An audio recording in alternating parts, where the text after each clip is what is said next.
एक दिन भिक्षा न मिलने पर क्रोधविष्ट व्यास जी का वाराणसी के निवासियों को श्राप देने के लिए उद्यत होना, उसी समय देवी पार्वती का प्रकट होना, देवी का व्यास को वाराणसी त्यागने की आज्ञा, पुनः स्तुति से प्रसन्न देवी के द्वारा चतुर्दशी तथा अष्टमी को वाराणसी में रहने की अनुमति देना। सूत जी कहते हैं, द्विजोत्तमों, वहां रहते हुए एक दिन अमित तेजस्वी व्यास जी को भ्रमण करते रहने पर भी भिक्षा प्राप्त नहीं हुई। तब उनका शरीर क्रोधाविष्ट हो गया। उन्होंने विचार किया कि यहां रहने वाले मनुष्यों के लिए ऐसे विघ्न की सृष्टि करूं जिससे उनकी सिद्धि नष्ट हो जाए।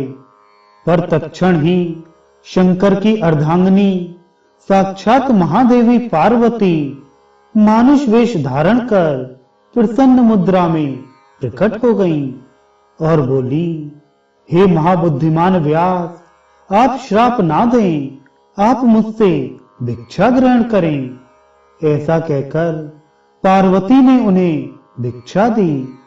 महादेवी ने कहा, मुने, आप क्रोधी तथा कृतघ्न हैं, अतः आपको सदा इस क्षेत्र में नहीं रहना चाहिए।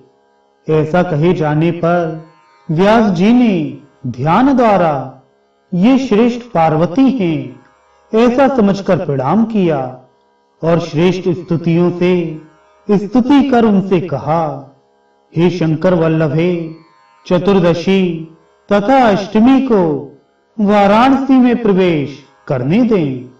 ऐसा ही हो, ऐसी आज्ञा देकर देवी अंतर्धान हो गईं।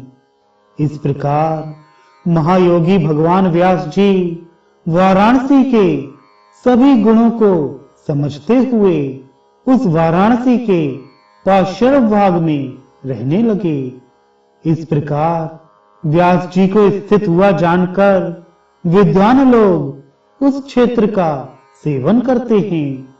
अतः मनुष्य को सभी प्रयत्न कर वाराणसी में निवास करना चाहिए।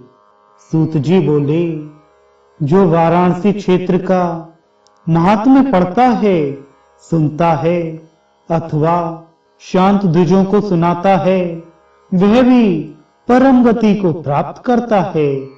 द्विजों, जो स्नान करने के अनंतर श्राद्ध में, देव कार्य में, रात अथवा दिन में, नदियों के किनारों पर अथवा देव मंदिरों में मन को एकाग्र कर दंभ तथा मात्सर्य से रहित होकर नमस्कार पूर्वक शिव का जप करता है, उसे परम गति प्राप्त होती है।